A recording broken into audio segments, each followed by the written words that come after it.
Welcome to the heroes portion of the show. We are here with Bill Pipke. Bill, let's talk a little bit more about it was about influence and how you can lose it and how to, I guess, increase it. This is the fun part of your show, isn't it? We get to go deeper. Yes, We need absolutely. to think about how can my organization or how can I as a person actually take the influence I have and cause it to grow. Intuitively, what comes to your mind first? Growing influence. So it's interesting because you can think about influence in a few different ways. For me, because of the business that I'm in, we always think about influence as far as we know who are we reaching. Uh-huh. So that's the first thing I think of. So you measure who are the people I'm connecting with. The question is, am I using my influence for the good of everyone or just myself? So here's your clientele. And you're deciding, how can I influence them? How will their world be better because I'm part of it? My product is something they're using. And that immediately streamlines the direction you're going. I think that's interesting because I think back to when I was in radio, Mm-hmm. and one of the things that they talked about influence a lot in radio. One of the things that I really enjoyed, I really connected with, was that I knew, they said when you talked on that microphone, you were talking to somebody on the other side. Mm-hmm. You're talking to grandma. She's doing dishes at the kitchen sink. You're talking to someone driving home in their car. They're picking up their kids from volleyball. So I remember envisioning that and then realizing that things that you said needed to be authentic. They needed to be. So you've captured the first C, and that's compassion. You have to care about the people. If you're going to influence them well, you care about them. Mm-hmm. You have compassion.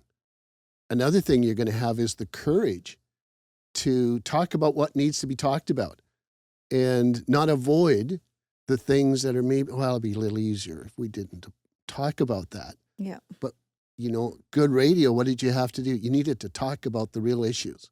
Yeah. And be open about them. Same in leadership. That's interesting. And then that also would apply, whether you have a bigger audience or a smaller audience. Say you're a car salesman, Mm-hmm. right? I mean, how important is integrity there? Yeah.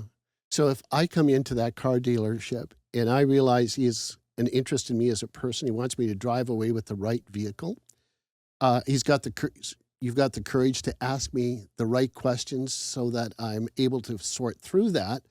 And then you have the competence because you know about vehicles and you can help that client drive away with the right vehicle because you have upped your game. What does your influence become as a salesman? It's much more than I'm just getting cash from a deal. You're helping someone because you're influencing their transportation for the next little while. Well, and you're impacting their pocketbook. Maybe you can find them a vehicle that fits in their price point, right? Which is instead of selling bigger because that's what the dealership wants, but Isn't bigger better? Well, not always, right? No. Yeah. And so here's integrity coming into the person who has come into the showroom to buy a car, and you have got courage, you've got compassion, you've got commitment, you've got competency that are all there to help the client have the vehicle that's going to serve them best.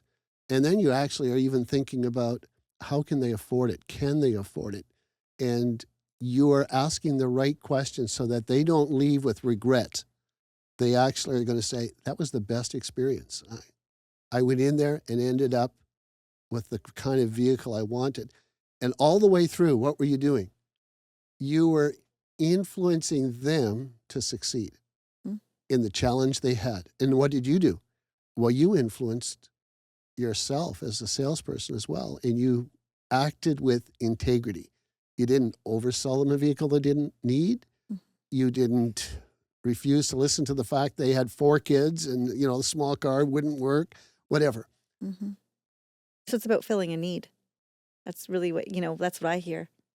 Very much. You're influencing others so that they succeed. And in so doing, who succeeds? Well, doesn't everyone? That's the point. Not just them. Yeah.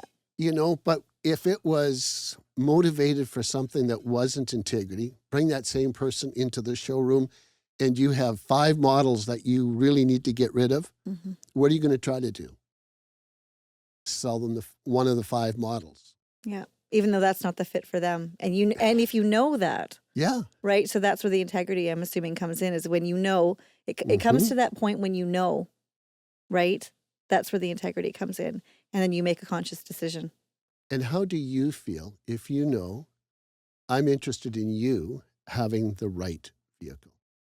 Well, you build trust, you build relationship. This is someone that you would want to refer later to family members because you were served well, Mm-hmm. right? This is somebody you would consider maybe a pillar in your community.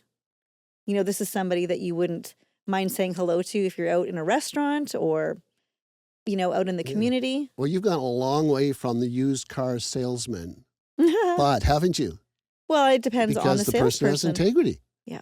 When you encounter in whatever someone who has integrity and they're using their integrity for the good of everyone, whether it's a government leader, an educator, someone in religion, business, sports team, that's the person you're immediately most attracted to. And you want to work with them. I think of it's funny when you say that. I think about like a referee. Mm-hmm. Like, how many times have you watched a game and it's like a bad call, and everyone, all the fans are upset, both sides, because they see something unjust. Sports is kind of that one place where you want to see integrity. It's one of those things where you believe that there's something there, and that's what draws everybody to it, is that there should be a fairness to the sport, right? So when you have a referee that doesn't have integrity, like, wow, does that ever ruin the game? Life is like that. It's like a sporting event, isn't it? Yeah. And when we lack integrity, it doesn't take long until people are saying, kill the ref. It doesn't take long before they're wanting out. Yeah. They don't like this. What are they going to remember? All the good scores, all the good things that happened?